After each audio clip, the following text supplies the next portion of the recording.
வணக்கம். அறம் சொல்லும் திருக்குறள். இந்த பகுதியில் இன்றைக்கு அதிகாரம் 10 இனியவை கூறல் 10வது குறள். இனிய உளவாக இன்னாத கூறல் கனி இருப்ப காய் கவர்ந்தற்று. இனிய உளவாக அப்படின்னா பேசுவதற்கு இனிய சொற்கள் இருக்கும்போது. இன்னாத கூறல், இன்னாத சொல் அப்படின்னா தேவையில்லாத கடுமையான சொற்களை கூறுவது. கனி இருப்ப காய் கவர்ந்தற்று. ஒரு மரம், அந்த மரத்தில் நிறைய பழங்கள் பழுத்து தொங்குது. அந்த பழங்களை பறித்து உண்ணாமல் காயை பறித்து தின்பதை போன்றது அப்படிங்கிறார் வள்ளுவர். அப்போது பேசுவதற்கு இனிய சொற்கள் நிறைய இருக்கும்போது அதையெல்லாம் விட்டுட்டு துன்பம் தரக்கூடிய கடுஞ்சொற்களை பேசுவது. சுவையான கனி இருக்கும்போது அதை விட்டுட்டு காயை பறித்து தின்பதற்கு சமம்.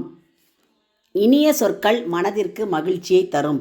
அப்படி சொற்கள் நிறைய இருக்கும்போது அதை விட்டுட்டு கசப்பான அல்லது கோபமூட்டக்கூடிய வார்த்தைகளை பேசுவது மடமை ஆகும். இனிய உளவாக இன்பம் தரும் சொற்கள் இருக்கும்போது, இன்னாத கூறல் துன்பம் தரும் சொற்களை பேசுவது. கனி இருப்ப ஒரு மரத்தில் நல்ல பழங்கள் இருக்கும்போது காய் கவர்ந்தற்று, அதை விட்டுட்டு காயை பறித்து உண்பதற்கு சமம். இப்போது நாம் பெற்றோர்களும் என்ன செய்யணும்னா, எப்போவுமே குழந்தைகளிடத்தில் அன்பான இனிய சொற்களை பேசணும். ஏன்னா அந்த பிள்ளைங்க நம்மக்கிட்ட இருந்து கற்றுக்கக்கூடியது நல்ல சொல் பேசுகிறது. நம்ம பேசினாதான் அதை பார்த்து குழந்தைங்களும் பேசும். நம்ம எப்போவுமே பிறர்கிட்ட கடுமையாக பேசுகிறது அல்லது அவங்கள பற்றி ஏதாவது குறை பேசுகிறது, வஞ்சனை பொறாமை இந்த மாதிரியான குணத்தோட ஏதாவது வார்த்தைகளை பேசினோம்னா அந்த வார்த்தைகளை கேட்டு குழந்தைகளும் அதையே மனதில் பதிய வச்சு அவங்களும் அந்த மாதிரி பேசுவாங்க. ஆகவே நம்ம சின்ன பிள்ளைங்க கிட்ட பேசும்போது கூட வாங்க உட்காருங்க சாப்பிடுங்க, பள்ளிக்கூடத்தில் என்ன படிச்சிங்க, உங்கள் டீச்சர் என்ன சொல்லி கொடுத்தாங்க, அப்போ சொல்கிறது பூராமே நாம் ஒரு மரியாதையாக சொன்னோம்னா அந்த குழந்தைகளும் நம்மக்கிட்ட இருந்து அதை கற்றுக்கொள்வார்கள். அப்போ நாம் தான் அந்த குழந்தைகளுக்கு ஒரு முன் மாதிரி ரோல் மாடல்.